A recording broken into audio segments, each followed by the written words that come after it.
สบายดีตอนแรกพี่น้องมื้อนี้ก็ได้เวลาเอาโง่แล้วเด้อเนาะถึงฤดูเห็ดหน้าแหละต้องได้จับโง่เด้อพี่น้องเนาะต้องได้เอาโง่มาปลูก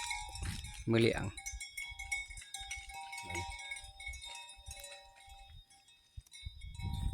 นะฮะก็จับได้ตัวหนึงว่าจะจับหยากันเด้อ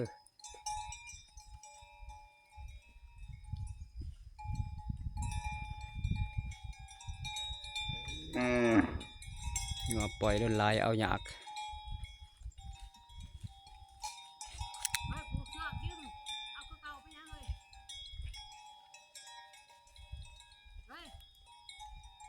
ก่อนให้มันกินอันนก่อนใบใหม่ก่อนเนาะบันนี้สิของเอาบัน